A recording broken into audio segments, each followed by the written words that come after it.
jam hiire moon bandiraɓe musidɓe tedduɓe ɓe dingal jamma bela en calmini bandiraɓe en juurima en jetti en bismi bandiraɓe yewtere moon yewtere nde noddirten anduɓe mbi jamma hannde o noon en jahata ha to Kanel tawoyten toon ko Cheikh Ahmadou Sow e cafrowo ngana taw ko safuji ganni men hande o ko kanko jogoɗen yewtidde yewtere cellal ma en jewtuɗo toɓɓe kewɗe kono noon ɓurten hande nayorade koko yowiti banggue rafiji tampinɗi bandiraɓe e oɗo tuma mo gonɗen mo hande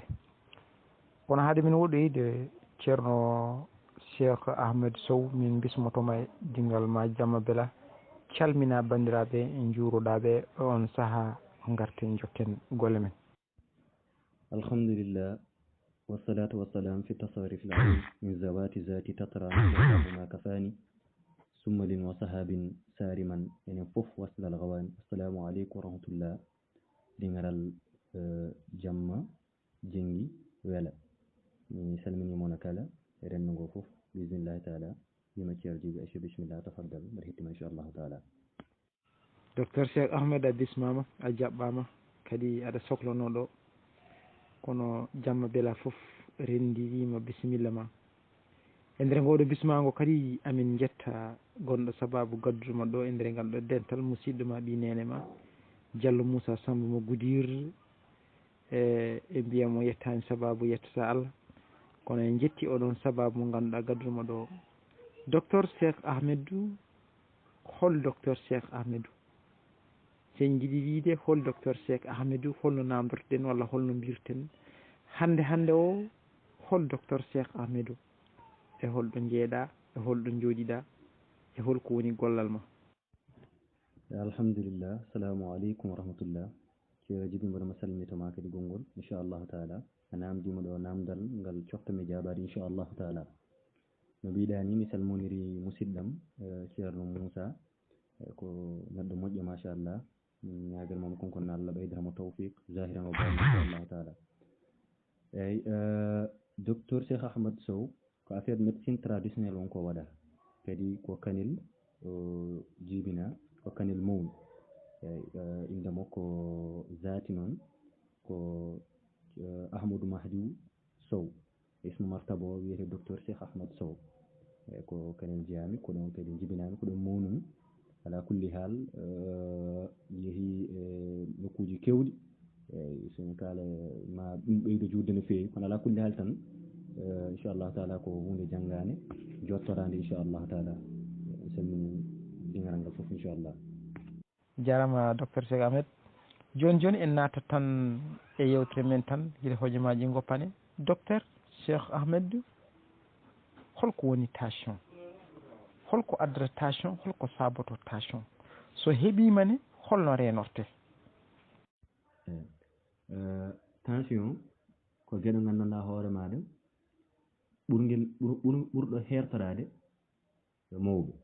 kono ala kulli haalin oɗo zaman mo gonnen noon ko suhaɓe e mawɓe foof ene jogui oɗon probléme. tension en jeeya e sifaji so tawi nana e neɗɗo to banggue hoore musode toujours walla hoore teddode walla jiili walla jagga guite muɗum ha ken woni mirde walla ganduɗa hoore maɗa gueɗe kaza ko nandi hen ɗen ko gueɗe ganduɗa hoore maɗa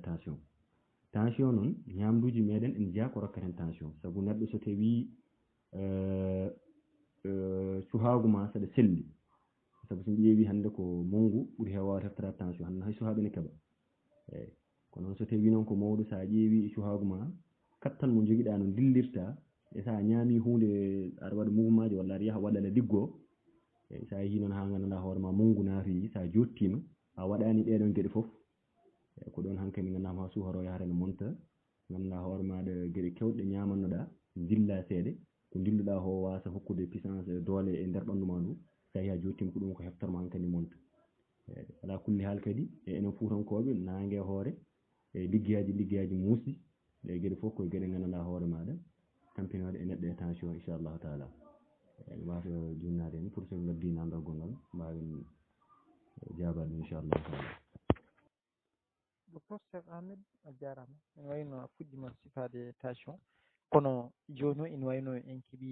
musil walla damal ni ɗo ene sore elle a fuɗɗima wiide ñaw ngu hertana tan walla ngu ɓuuri wawde foolde tan ko mawɓe tension mbiɗe mbiya ene jokkodiri ko wiyete aywa rafi ɓaleɓe walla mbiye henndu beele ɗum won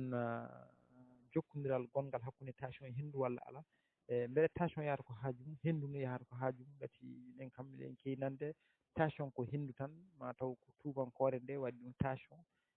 gati ko addata neɗɗo yande tarode en walla yaaha ɓooya yana tan ko heddu cheyɗade tan woni ɗon beele won cerdigal gongal hakkude ɗon ngal mbawata famminde yimɓe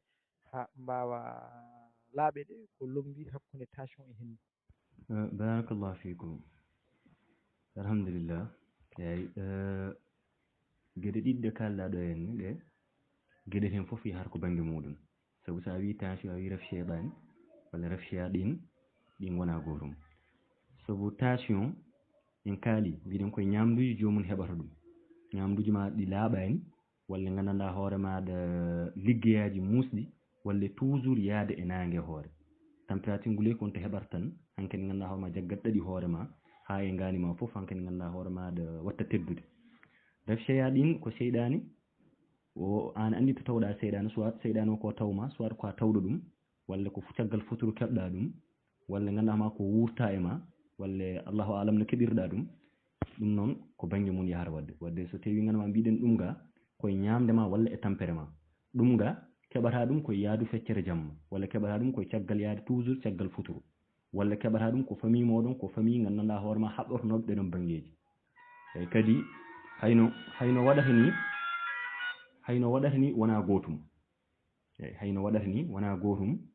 saabu so tawi a ƴeewi tension so tawi wone maɗa sa yari leɗɗe tension ɗon Allah hokkata hen tawfiq so tawi noon wona tension joguiɗa parlé muɗum so tawi wonde ko banggue rafi ɓaleɓe walla ko nandi hen ɗum noon so tawi ganma hutorima leɗɗe tension a yiyata jaam e wadde leɗɗe ɗe tan mbawi sernude ɗum ɗon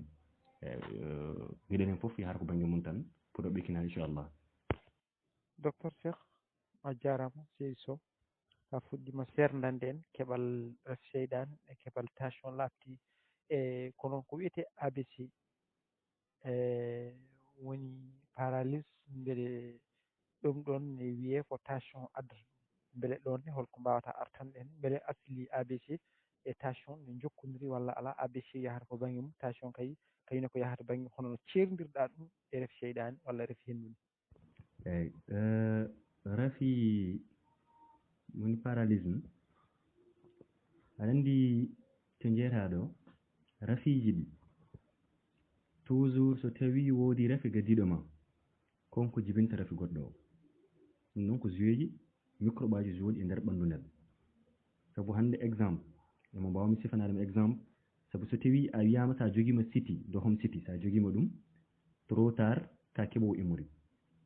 a yide wadde tension so tawi aɗa jogui ɗum so ɓooyema hankkandi ɓaade mbiɗa jaggat ko so tawi jaggi hoorema an jaam hoore o aɗa andi no waɗatma sabu jeyata ko hoore nde jaɗɗat nden miire jagga guite ma ɗe te saɗa teski premiére fois tan arayma jaggata guite ma koye ngandi hoore ma tan haɗata hoore ma wonta koye mirde eyyi kadi aynane kadi ko ceernon ko saabu a yii rafi cheyɗane toujours kañum so tawi wonde gandanɗa hoore maɗa ene muusa ko côté goto ɓuuri wawde muusirde e hoore ngal kono ga en noon so tawi ene muusa ko hoore ma nde foof heewi mirde ha jagga guite ma ɗe joni noon wadde ene wawi jippitade jafo ɗum seeɗa eyyi ene wawi jippitade wonde gandanɗa hoore ma e gandanɗa hoore ma jibinanma ko wayno gandanɗa hoorema paralysme eyyi kono noon ɗum wonani tan exactement ko tension woni paralysme ala ne wawi jibinandema rafiji par étape presque microbe aji jooɗi ɓannuɗi eyyi saabu microbe foof ene waɗi gandanɗa hoore maɗa saabu microbe aji ko façon ngaji waɗi microbe foof ene jogui gandanɗa hoore ma so tawi ko koyngal gañiɗa ne woni microbe aji ko ɗin ko koyngal gonata ɗi microbe aji gonata ko naggam ɗi microbe aji gonata ko partout e ɓandu neɗɗo eyyi paralysme noon kañum ko banggue ganduɗa hoorema ɓuuri hertade ɗum ko banggue CAD sabu ko CAD ne hokkata neɗɗo paralysme eyyi toujours gandanɗa hoorema saabu sa ƴeewi docteur ɓe mi meeɗa yiide ganduɗa banggue moderne moɓe cefri paralysme ha selli toujours tan so tawi waɗi ko paralysme keɓɗa fof duttoɗa e gandanɗa hoore ma sen médecine tradition ledde inchallah ko ɗum woni ko mbawmi sirnude hakkunde men ɗi kadi ɗiɗi inchallah. docteur Cheikh Ahmed a jarama ɗon kadi laaɓi cer yo geno nurɗingal gandal joni joni on dutten koye safara o caggal eɗen gandi hojomaji men hen goni koye yaade aywa joni joni safara tension hol sifa mo mbawata sifanade hen aywa e an hoorema hol fannuji ɗi aɗa safrira tension beele ko médicament ji beele ko sirop ji beele ko ɗaɗi beele ko haako beele ko alay saago laaɓa yimɓe reedu no feewi e ma en gartoy noon haalde ñiɓirde nde to woni e ko nandi hen gati ko enen jogori wonde ouverture jahal toon inchallah ko nantude Hadia Ba kadi ken feeliɓe yaade yiilade nokku o yurna ɗum kadi wadde hen nebbi so joni joni o to banggue safara tan tension en direct holno cafrirta ɗum an? Alhamdulillah banggue tension e kala ganduɗo Kenkeli Ba ene andi koye gueɗe gandanɗa hoore maɗa koye gueɗe dogoɗe e nder tension enen noon leɗɗe men toujours ko mix bio saabu koɗe mix bio woni koɗe leɗɗe dendinaɗe saabu hande comme ɗo joni mbiyeɗa ittu ngal ɗo leggal dendina sa renni noon waɗanma composé ittantuma ko tension joni noon ko leɗɗe ganduɗa hoore maɗa ko pasnereɗe ko mix bio e Kenkeli Ba e kaza e leɗɗe gubaɗe goɗɗe koɗe mix bio inchallahu taala jomum fasnata ɗum ene yara kala so tawi ko joguinoɗo poɗɗe moderne e yiiɗi oppude bisimilla ɗum kadi ne wawi ñawanade ɗum so tawi ganduɗa hoore maɗa fuɗɗima yarde leɗɗe ɗe inchallah wonta yartu poɗɗe moderne ɗe e saabu toujours poɗɗe moderne ɗe so tawi a hissima ha jaggi ɗum tan ala kulli halin firten ka ñiiɓde saabu mbaɗa wiya toujours son ƴeewi kala ɓurɗo wawde yaade hôpital kañum ɓuuri ñawde saabu kala ceŋiɗo hôpital a wonta sengto hankkandi kala ko dañƴa ko tan wonto ko beddoytoɗa e ɗum tagui gandanɗa hoore ma toujours en poti artude hankkandi e safaruji meɗen jooɓa ko serani cafroɗa cella poftina hoore ma ya garta poftina hoore ma yarde leɗɗe e sikku ko ɗum ɓuuri wadde e mona kala arrangement e tampini toon heewi tampere no fewi inchallahu taala kono kala mone jokkotiri inchallah mani mbaɗan ɗum faj inchallahu taala yumirore Allah inchallah Allah waɗanen jam. Docteur Cheikh Ahmed a jarama eyyi ha hande ɗen jukki namde men mais docteur Cheikh Ahmed to banggue onon safroɓe ganiyankoɓe holno keptinirton walla no gandirton joom tension beele koye haalande makko walla koye darande monɗo e makko gati eɗen gandi tubakoɓe kamɓe jogui ko test ɓe mbaɗata woni won gueɗe won mbatta mbawa andu tension ma ne monti tension ma ne jippi e ko nandi hen kono ɗo onon ne hol fannu mo jurnoto ɗon mbawon andude ɗum aywa kadi mbawa artande meɗen ɗon kadi to banggue safara o kadi e beele ne jogui happu tan mo dokkoto neɗɗo ɗon e ɗon ma sellu walla ala ko hono noon safara o to wayni ka hankkadi poɗɗe ɗe so sa ƴettide hankkadi ko gurdam ko mayde tan serdata men walla ala on wona noon onon kam so dokki neɗɗo leɗɗe en jogui ɗo ara tan ma nattu yarde hucce hajuji mum. Alhamdulillah a namdino namdal banggal fa'ida solo no fewi e saabu sa ƴeewi aɗa andi min kam cikkammi ni min hooram ni ɓaade yimɓe ko ɗum wonko jiiɗi saahaji won machine aji mi ƴeewat kono min jaggumi mataw machine ni ko hiila baatu hiila o min ko ɗum jaggumi saabu pourquoi sa mbimi machine o ko hiila saabu so tawi a ƴeewi hande min so tawi mbaɗa waɗa formation o mbiyetemi so tawi neɗɗo o areyam so tawi o wi konko hoore nde muusat so nde muusi nde tedda après kadi jippoto jagge e guite ɗe so haali tan mi anndat o ko tension o jogui so haali côté goɗɗo no haalit kono banggue hooram ɗo banggue nde ɗo tan muusata ha jagga ɓandam ndu wona e mooje jagga mbiɗa hoyɗo naggam mi anda oɗo ko banggue ɓaleɓe wonko yaari go hen foof e nder haala mum e communication mum e darandema muuɗo a janggui ɗum kadi hay kamɓe moderne so tawi jomum aɗa jangga mbiyatoɗa machine o comme ganduɗa hoorema neɗɗo so arema so hoore nde ene muusa ko tension a faami de mbiyatoɗa so tawi ganduɗa hoorema so neɗɗo o arema hoore makko sene muusa ina wuula ganduɗa hoorema ene miira andu ko tension noon mbiyatoɗa wadde machine o sa daari machine o ganduɗa hoore nde ene tedda ene miira puɗɗa haalande te hay sa ƴeewano an noon tawa fonno andude ara guila o haali tan a andi kono noon machine o ko ha ɓuura tan ganduɗa hoore maɗa no wiyatano ha ɓuura tan jomum ɓeydo fibde e nder ɓerde mum tan mi anda saɗa faami no jimmi haaliri ni aɗa anndi hannde so tawii wonde a ƴeewii yimɓe ɓee hannde yaltooɓe e télé ene ɓorno grand buubuji mawɗi mbaɗa laafa jogo kursaaji jooɗɗi ko ɓen gaa ɓe ɓuri gomde e ɓee gaa jooɗotooɓe nganndanɗaa hoore maaɗe no ɓoorni hamdil hamdu mum tan e jooɗii taw so welaama hannde no hippude aduna o kono on ɓe mbaawa rokkude ɗum teddungal gaa mo ɓe tottata wonde nganndanɗaa hoore ma ɓortoɗo grand buubuji o e wadde ko ɗon jiɗirmi waɗirde séparé haala kan inchallah eeyi kono noon ala kulli haal minen min jiirata ɗum koye ndaarande e haala joomum no waɗirta ɗum e ndeer ɓanndu muɗum inchallah ko ɗon komin nganndirta jaafoɗon noon ne gasa wonde taw no jabtortomin ni mboɗo juumna heen inchallah. docteur Cheikh gonɗen koye waynaade toɓɓere tension eɗen naata e toɓɓere wonde e naamdal battindingal tan e tension gonduɗo e tension holko foti reenaade gonduɗo e tension holko foti aywa kañumne jokkaade holko foti reenaade holko foti teddinde ɗum ko wonande gonduɗo tension o. eeyi baŋnge gonduɗo e tension ngam mbaɗa anndi fuutanke so wiyaama yo reeno tension ene wayno nganndanɗaa hoore maaɗa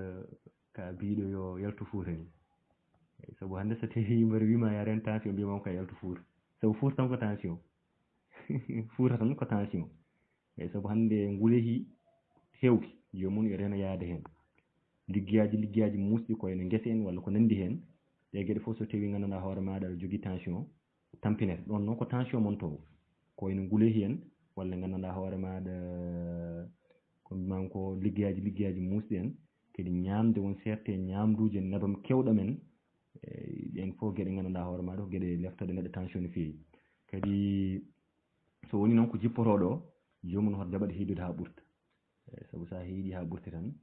ne waawi joganaadema tampere no feewi inchallahu taala eyi joomum teddinal nganndanɗaa hoore maaɗa jam kewɗam taw ko yarde ɗum e ñaamde ñaamduuji laaɓɗi e nganndanɗaa hoore maaɗa anje tampude haa ɓurta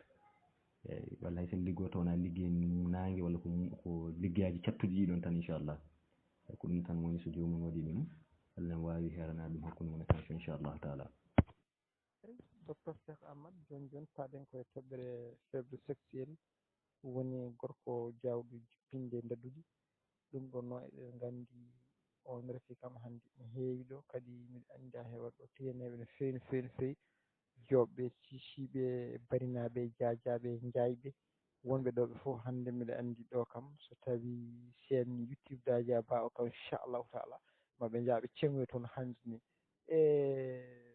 faible sexuel e gorko jaawɗo jippinde woni rafi kaamniiɗo rafi muusɗo mettuɗo rafi kadi ayiba docteur Cheikh Ahmadou oɗo rafi kañumne holko addata mo holko woni o rafi ko cifontoɗa en on rafi haa mbaawi anndu holko woni o rafi. eyi ceerno Djiby a naamndima ɗo rafi jaajɗo no feewi kulɓiniiɗo no feewi mettuɗo rentaade kadi no feewi eyi sabu hannde sen mbii faiblesse sexuel woni gorko jaawɗo jippaade leeso ene jeyaa e maalo ko addata ɗum manqude laaɓde ƴiƴam ene adda faiblesse sexuel cigarette ene adda faiblesse sexuel yamba ne adda faiblesse sexuel sanngara ko huunde addonde faiblesse sexuel kadi alaa kulli haal kadi kafe ɓurtuɗe ko gaddooɗe faiblesse sexuel kadi alaa kulli haal kadi e mburuuji ɗi ñaamaten ɗiɗo subaka ɗi koye geɗe gaddooɗe faiblesse sexuel kadi stress sabu haqqille so tawii yeedaani terɗe mbaawa liggaade kadi hannde eɗen nganndi stress no heewi stress ko geɗe nganndanɗaa hoore ma so tawii a tanka tan stress a jogii haqqille mo yeedaani terɗe ma mbaawa liggaade haqqille so yeedaani tan terɗe mbaawa liggaade eeyi siti ko geɗe gaddooɗe faiblesse sexuel hémorroïde ne adda faiblesse sexuel tension ne adda faiblesse sexuel diabète ne adda faiblesse sexuel reedu musandu ko adda faiblesse sexuel ɗe geɗe ko geɗe gaddooɗe faiblesse sexuel kadi eyi film uji bonɗi ngannduɗaa hooma yeɓde on certain film uji walla sticker uji jolnaaɗi jooni ɗi ndaari ɗum kadi ko addata faiblesse sexuel peut être pourquoi pas ɗum ne adda faiblesse sexuel sabu so tawii a ƴeewii so tawii aɗa yeeɓa film bonɗo ko wayno film uji bonɗi ɗi jaltuɗi jooni walla ngannduɗaa hoore maaɗa ko ɓe neldata vidéo ji ɗi saɗa yiya ɓe njiyata ko ɓanndu maa ndu ene wula so ɓanndu ndu wulii sa yi ganduɗa hoore ma a waɗi yeeg no mbaɗirta yeeg ko an andi ko tinta e ɓandu ma ha an kadi ganduɗa hoore maɗa a tini hoore ma sa geyni yebde a yi no température nguleyki ma no montirnoɗa ni ɓandu ma wulini no jipporto ni ko noon ɗum ɗo ma o jipporto ko nen ganduɗa hoore ma alhaali ma jipporto kadi walle wondude e cuddiɗo muɗum ene wadda e muɗum ganduɗa hoore maɗa gueɗe cengortoje ko wayno tan taw on jittodirani taw tan oɗon leldi oɗon mbaɗa tan gueɗe rayodirden walla ko nandi hen taw on jittodirani sa adima tinde hoore ma kañum debbo ko ɗum ɓuuri yidde e sa adima tinde hoore ma taw kañum tinani hoore mum ɗon ayi ɗum tagui toujours tan ne yiiɗa wonde so tawi a fuɗɗima weltinde jaam suudu ma seeɗa tan ha a fuɗɗima yiide hoore maɗa aɗa waɗa yeego hunde tan pour ene yiiɗa jawnoɗa gonda e jomum eyyi ɗum ne yiiɗa jawnoɗa gonda e jomum ala kulli hal noon gueɗe ɗe kalɗen ɗo ɗe foof ko gueɗe gaddo faiblesse sexuelle inchallah wonno faiblesse ko hunde yaji mi han ɗo tan mbaɗa ka naaro nder e nder après mi wawa jabade inchallahu taala docteur Cheikh Ahmed to banggue oɗo rafi faiblesse sexuelle beele ɗum ɗon oɗo rafi ko worɓe tan kerri ɗum walla rewɓe ine jogo ɗum ɗonne kadi gartana en hen beele rafi oɗo heerani tan ko worɓe tan jogoton walla ala rewɓe kañum e koye mum ene keeɓa e makko eyyi faiblesse sexuelle kañum hertini tan ko worɓe saabu ko debbo ko infection woni ko wonda eyyi ko wayno farji ngatowo ko ɗum woni ko gandanɗa hoore ma ɗum noon ko debbo jogoto ɗum debbo ɓuuri wawde jogade ɗum kone raaɓa gorko saabu so debbo wondi hen so safrahi ɗum tan so ɓoyano hoore ma dañan on probléme eyyi ko ɗum mbiɗen kadi faiblesse sexuelle waɗi ko gueɗe ɗiɗi façon ngaji ɗiɗi ko wayno gandanɗa hoore maɗa ko gorko mankiraɗo ko wayno ndiyam maniyu makko ene manki walla soit konko ko jawɗo jippade e leeso eyyi ɗeɗon gueɗe foof gandanɗa hoore maɗa safaru mumen ko banggue kono ala kulli haalin en ngala so tawi wonde ganduɗa hoore ma ko jawɗo jippade leeso tan omo yiiɗi weltinde jaam suudu makko on sen totti ɗum koye dans 30 minutes ƴetta hoore makko ala wonde omo yara walla ɗum ɗo ala ko 30 minutes tan so waɗi o yiyat hoore makko te o wawa weltinde jaam suudu makko hay sinno ko tata o jogui ni so welama on ñalawma omo wawi weltintata ɓe foof e kattanallah inchallahu taala saabu ko mujarrabu sahih ko gueɗe mbatta ne jeeya no fewi ala kulli haal inchallah ko noon docteur Cheikh Ahmed a jarama wadde oɗo rafi ko rafi musɗo mettuɗo no fewi rafi mo ganduɗa kamniɗo en kaali a haali ɗo gueɗe kewɗe gaddoje ɗum aywa kañum nene ko nandi hen joni noon oɗo faiblesse sexuelle beele kanko ne omo jogui ko ganduɗa neɗɗo ɗum foti wawde renade ha wasa hebdemo walla ala walla no limtirɗani kam kanko woodi tan ko safarademo kono renademo wodani docteur Cheikh Ahmed eyi ko noon eyyi joni sen paami wadde ɗum ɗon oɗo rafi heerani tan ko aywa worɓe beele hono no a haaldi to debbo kañumne jogoto ko rafi mo jogoto woni infection ene raaɓa worɓe beele worɓe ne kamɓe faiblesse sexuelle mabɓe o beele eɓe daaɓa hen kamɓe rewɓe walla ɓe daaɓata kamɓene eyyi ceero Djiby eyyi sen beelama kam mbiyen renade mo wodani saabu weeɓani kam ko watte essayé ko wiide weeɓani ko hunde gandanɗa hoore ma sa waɗi essayé aɗa wawi wadde kono ham wodani kam ko wodani tan moƴƴaɗa tan saabu hande mburu ene mbawa oppude ɗum kadi mburu kala ñamowo ɗum ñande foof wawa wonde joom kattan no fewi café dose kewɗe wawa wonde joom kattan no fewi stress koye fouta kadi ganduɗa hoore ma bokki saabu enen ken yimɓe joom haqqillaji jiiɓotoɗo no fewi saaha foof jomum ne heeɓa tan haqqille jiiɓiɗo eyyi kadi ɗum noon kadi so tawi en hiisi en wonema siti kadi siti surtout siti saabu siti dohom siti enen mbiyata ɗum rewam ɗum ɗo ko gueɗe tampinoɗe neɗɗo no fewi saabu ɗum ɗo kala no wonema affaire kam yawde jippade leeso kam ɗum noon kam ka alana ɗum feere tan en tant que so tawi nanema ɗum tagui toujours seɗen cafra faiblesse sexuelle ndewonten jomum koye siti woni dohom siti rewam toujours ko ɗon wonto ndewonten jomum lawƴat ƴiiƴam mum ɗum ha paara kadi mbiɗen ƴiiƴam kadi laaɓmo laaɓani kadi hande en ƴeewi ñamduji meɗen jarameje meɗen certe no mbaɗirten tan ƴiiƴam laaɓɗam kam weeɓanta en no fewi eɗen tagui kala mone eɗen cafra won certe gueɗe kewɗe ko wayno diabète en tension en hémorroïde en ɗe gueɗe foof koma lawƴen ƴiiƴam ɗam taw ha paara mbawen natande hen e jomum inchallah eyyi kañum kam dal firti tan ko safrade ɗum de eyyi kadi ene waɗi safaro muɗum hankandi ganduɗa hoorema sa safrima sa rentima hankandi ganduɗa hoore maɗa Allah hokkata men tawfiq eyyi kadi ne waɗi kadi ganduɗa hoore ma sa yiiɗi wirtude joom suuma ɓeydude aɗa ɓeydude puissance muɗum woni ɓeydude doole ɗe comme ganduɗa hoore ma saɗa jogui doole jiiɗa ɓeydude jiida e wonde ganduɗa hoore ma tawa ala yiiɗi safrade eyyi ɗen gueɗe foof kadi ganduɗa hoore ma koɗe goɗɗe inchallahu taala faiblesse sexuelle kañum raɓata debbo saabu faiblesse sexuelle kañum koye terɗe ma wonko liggoro saabu ustat ko kattanma no ponɗa rendirde e joom suudu ma eyyi faiblesse sexuelle kam kañum raɓata debbo mais infection kam soen wondi hen saabu so infection ne sababu wonde so tawi debbo ne wondi hen ene hay sen waɗa rapport sexuel sen wonda e joom suudu o sene wonda e joom galle mum e musirat ɗum no fewi kadi wonat joom kewɗo taare en wonata ganduɗa hoore ma hay saɗa taaro taare ma musat wayno ƴukkat ni eyyi wonki jomum kadi taare mum ciccat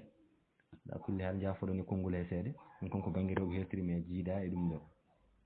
inchallahu taala ko ni wonno pamirɗen ɗum kañum inchallah eyi docteur a jarama eyi ko joni hande en jokki namde e to banggue oɗo raffi mo ganduɗa hande e dingal ngal kam hande kamɓe fof hande jayɓe kam e sisiɓe barinaɓe jajaɓe sisi wonɓe fof parɗa fedde dogoji gati eɗen gandi oɗo raffi kam ko raafi mo ganduɗa jaaƴƴo no fewi no fewi no fewi no fewi no fewi beele kanko wonto banggue ɓesgu ni wonko bonnata ɗum gati so hattan ustima beele ɗum ene fira nattu wawde jibinde walla ala ɗum kam fawi tan ko beelema tan nattata wodde to ma e softande ɗum kono kam sa dañi fartange kam aywa aɗa wawi dañde jibinde walla ko nandi eyyi docteur Cheikh Ahmed eɗen kewi nande neɗɗo kunƴuɗo e rewɓe aywa ine addana ɗum faiblesse walla ne addana ɗum caɗele beele ɗum kam fawi tan koye neɗɗo mo ganduɗa harani walla neɗɗo mo foftani e walla tan lawol wonko lelni tan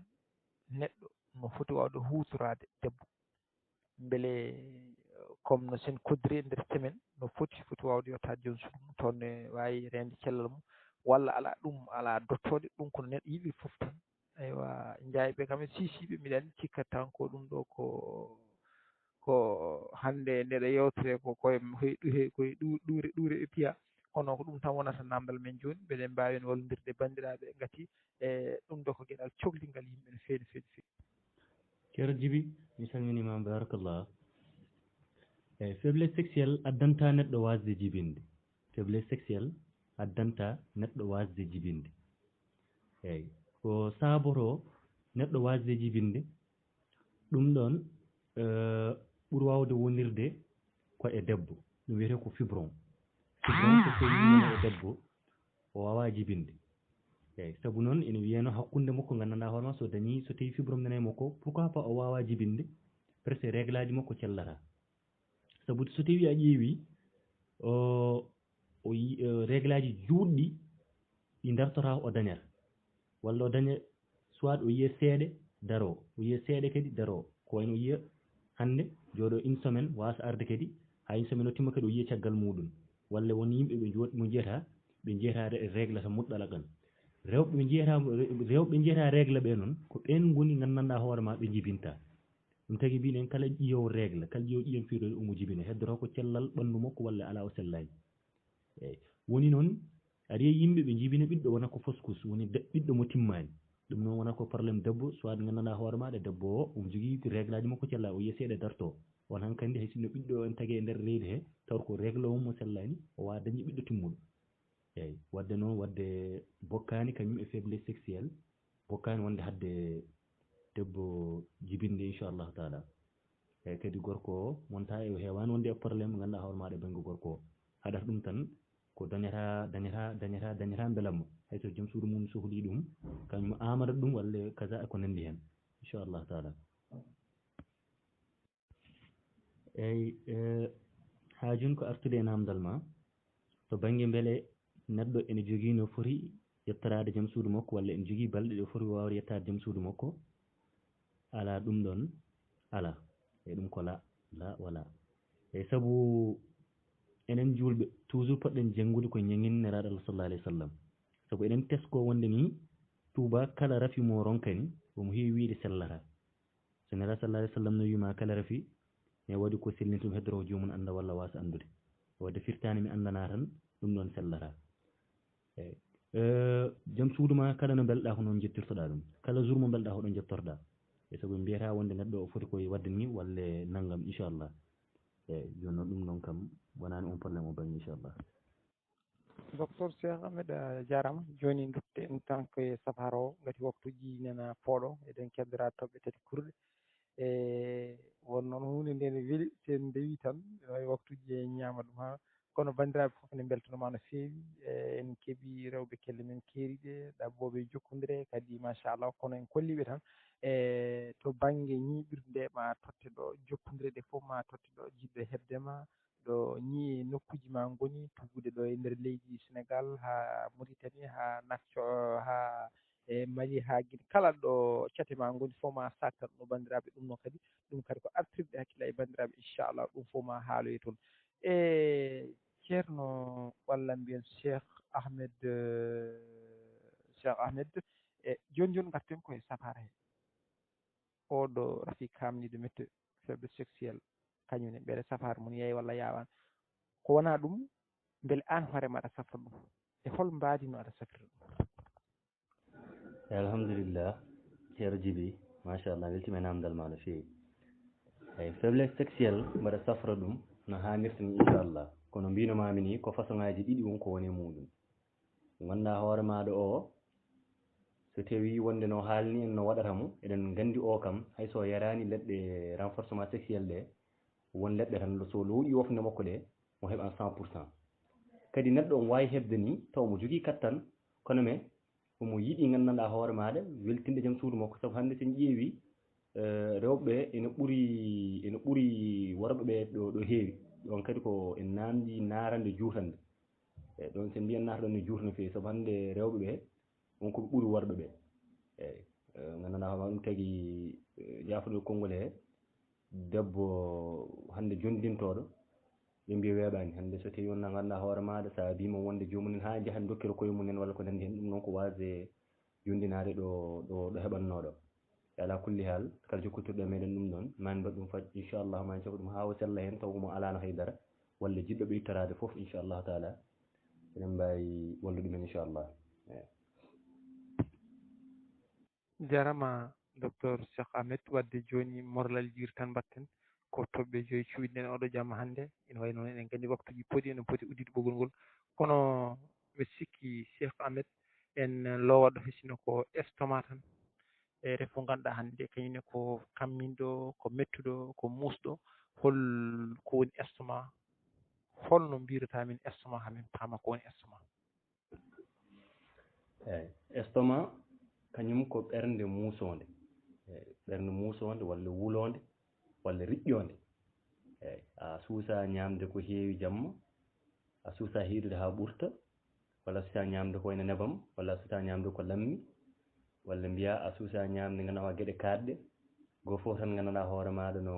estomac siforiri e muɗum eyyi ko ɗe gueɗe goni estomac estomac ko ɓernde muusonde eyyi inchallahu taala so tawi kadi a namdima hol gueɗe gadduɗo ɗum inchallah nomin gartema inchallahu taala hokkuluji ɓuuro waɗa seeɗa seeɗa inchallah eyyi wona ɗum docteur estomac caggal nde pamminɗa yimɓe kalanɗa yimɓe ko woni estomac e namdal men wonata ɗimmal wona tan estomac beele ne sella walla sellata ƴetteɗen kinande docteur ɓe mbi estomac samrat tan kadi kamɓe mbaɗa ɗum ko ref mawɗo ko ref mo ganduɗa ɓe mbi tan ko an ñawnata hoorema ko an safrata hoorema eyyi wadde holko mbawata artande hen yimɓe beele ko rafi cellowo walla ala ko rafi camrowo tan eyyi docteur Cheikh ko noon ina wayno eɗen kenan yimɓe ne mbiya estomac yiiɗa ko lammi yiiɗa ko haaɗi yiiɗa nebam kono won wiyoɓe kadi ina cafro ɗum ñamako walla condi gawde eyyi beele ɗum de wonko ɗum ɗon kam wonko pamɗa e ɗum walla ala ɗum kam ko tawilaji tan garɗi tan walla ko ɗum hiilaji tan. eyyi alhamdulillah ceerno Djiby kono mbinomami nanti tan rafi mo sellata ala komo gandanɗa aɗa andi ko safrata ɗum walla anda ko safrata ɗum tan muɗɗata tan walla o aɗa andi ko kalmata ɗum walla o ala ko gandanɗa ɗum eyyi rafi estomac noon ko mbimami ko ene saabo wonde ngannama ko addata ɗum ƴiƴam mayɗam gonɗam e huno ñiiƴe ɗe laaɓani ñiiƴe ɗe laaɓani ene koppa joomum estomac walla lamo en kam nane en kaali kono hay ñiiƴe ɗe laaɓani wonde ngannama toujours ƴiƴam ne ummo ƴiƴam mayɗam ne ummo faade e ɓernde ma walla ha rewo e guddol ma faade e ɓernde ma ɗum ne hokkuma gueɗe estomac hande sen ƴeewi borosaji ɗi mbatten ɗi ɗin mbawa laɓɓinde hay hunde bon woni neɗɗo so tawi rewi lawol boros hande kam ko gueɗe ganduɗa hoorema guittoɗe ɗen guittata ko wonde ɗum ɗo odeur gono huno walla ko nandi hen sabi sen ƴeewi nden mawɓe meɗen gonanno ko ƴulɓe ha ɗaata mbaɗa hen lamɗam en coccoro ñiiƴe ndan waɗa wiya tal walla gandanɗa hoore maɗa ƴetta ha ko jaaɓi nanna e hunuma fodde tan gana sino borom lefi joyyi ƴakka ɗum so paari dewna hen coccorgal muɗum e ɗum foof ko gueɗe gandanɗa hoore ma ne waɗa calmement estomac eyyi inchallahu taala ko ni eɗen jogui coccorɗe mbaɗoɗe ɗum ɗo mbaɗoɗe ganduɗa hoorema jomum sen hutoro ɗum ɗen coccorɗe o heɓata estomac somo hutoro coccorɗe walla so tawi ko joguinoɗo en kalmanamo so tawi kadi wiɗi ko safrade tan go woni estomac ne metti safrude ko traitement mum ne juuti eyyi kono ala kulli hal kala ko wawon hen inchallahu taala ma en mbaɗ ɗum safaro ma en cafru ɗum jomum ha sella inchallahu taala e banggue estomac ceerno Djiby min noon mo jeetaɗo mi wona jeddowo gandal saabu ko jiimi e gandal hankkandi rokki ham ala ko mbawmi yiddude e gandal hay hunde eyyi ɗum noon ne wawi wonde saabu mawɗo gorne heewi wiidemi so tawi mbaɗa haala yomi wat teskoyo tato nene keeɗi kam mo ɓuurmi gandal e ɓurɗomi gandal emo potodirmi gandal eyyi wadde ɗon mi wawa haaldene hunde wonde ganduɗa ma ko hiila walla ala wona hiila kono min e hooram lekki ki cefrem estomac ki koki haadki koki mettuki yarde no feewi kono so jomum ne hutoro wadde ganduɗa hoore maɗa yiyat hen tawfiq wadde so neɗɗo wiino safrire kaani e kaani ɓaadi haat tan ɗum noon ala ko mbawmi yeddude hen haydara inchallah a jarama docteur Cheikh Ahmed wadde ko noon hojomaji min goni koye fooɗade kono en tabtoro fooɗen hen émoride seeɗa hay sinno ko jubbande émoride ne ɗe gandi ko raafi mo ganduɗa ko musidɗo mettude no feewi bandiraɓe ndewi kelle men keeriɗi yo émoride ar hen holko woni émoride holko addata émoride eyyi ceerno Djiby eyyi sen mbi émoride noon émoride ko fannuji ɗiɗi waɗi ko jaltowo